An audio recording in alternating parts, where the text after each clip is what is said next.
Thiruvananthapuram corporation mayor സ്ഥാനത്തേക്ക് തന്നെ തെരഞ്ഞെടുക്കാത്തതിൽ അതൃപ്തി തുടർന്ന് മുൻ DGP ആർ ശ്രീലേഖ. ശ്രീലേഖയെ അനുനയിപ്പിക്കാൻ മുതിർന്ന നേതാക്കൾ ഉൾപ്പെടെ ശ്രമിച്ചെങ്കിലും ഫലമുണ്ടായില്ല എന്നാണ് ലഭിക്കുന്ന വിവരം. താൻ അപമാനിതയായെന്ന വികാരമാണ് ശ്രീലേഖ നേതാക്കളോട് പങ്കുവച്ചത്. അതേസമയം സമവായത്തിനുള്ള നീക്കങ്ങൾ ഇപ്പോഴും തുടരുന്നുണ്ട്.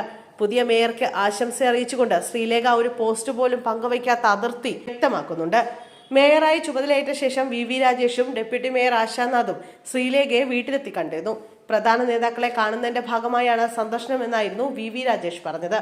അതേസമയം സംസ്ഥാനത്തിന്റെ ചരിത്രത്തിൽ ആദ്യമായി ഒരു കോർപ്പറേഷന്റെ ഭരണം BJPയുടെ കൈകളിലേക്ക് എത്തിയിരിക്കുകയാണ്.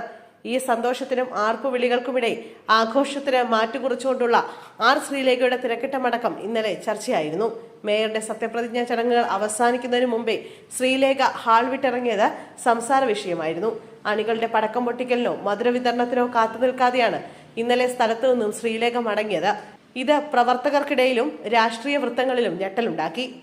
സത്യപ്രതിജ്ഞാ ചടങ്ങുകൾ പൂർത്തിയാക്കാൻ നിൽക്കാതെയായിരുന്നു അവരുടെ മടക്കം. കേന്ദ്രമന്ത്രി സുരേഷ് ഗോപിയോട് സംസാരിച്ച ശേഷം പുറത്തിറങ്ങിയ ശ്രീലേഖ തനിച്ച് സ്വന്തം കാർ വരുത്തിയാണ് തിരികെ പോയത്. അവസാന നിമിഷമാണ് മേയർ സ്ഥാനം ശ്രീലേഖയ്ക്ക് നഷ്ടമായത്. BJP സ്ഥാനാർത്ഥിയായി മത്സരിച്ച് ഉജ്ജ്വല വിജയം നേടിയ ശ്രീലേഖയെ തെരഞ്ഞെടുപ്പിന്റെ ആദ്യഘട്ടം മുതൽ തന്നെ മേയർ സ്ഥാനത്തേക്ക് പരിഗണിക്കുമെന്ന് തീരുമാനിച്ചിരുന്നു. എന്നാൽ അവസാന നിമിഷമായപ്പോഴേക്കും BJP സംസ്ഥാന സെക്രട്ടറി അഡ്വക്കേറ്റ് VV രാജേഷിനെ മേയറാക്കാൻ തീരുമാനിക്കുകയും ചെയ്തു. ശ്രീലേഖയുടെ സ്ഥാനാർത്ഥിത്വത്തിനെതിരെ BJP കൗൺസിലർമാർക്കിടയിൽ വലിയ ഭിന്നത നിലനിന്നിരുന്നു. ഇതാണ് ശ്രീലേഖയ്ക്ക് മേയർ സ്ഥാനം ലഭിക്കാതെ പോയതെന്നാണ് വിവരം. മുൻ അധ്യക്ഷന്മാരടക്കമുള്ള നേതാക്കളോട് ചർച്ച ചെയ്യാതെ ശ്രീലേഖയെ തീരുമാനിച്ചതാണ് പ്രശ്നങ്ങൾക്ക് കാരണം.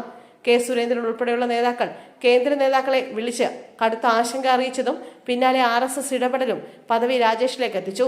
അവസാന ഘട്ടത്തിലുണ്ടായ രാഷ്ട്രീയ മാറ്റങ്ങളും പാർട്ടി തീരുമാനങ്ങളും തിരിച്ചടിയായതാണ് ശ്രീലേഖയെ ചൊടിപ്പിച്ചത്. തന്റെ അതൃപ്തി ശ്രീലേഖ പാർട്ടി അറിയിക്കുകയും ചെയ്തു.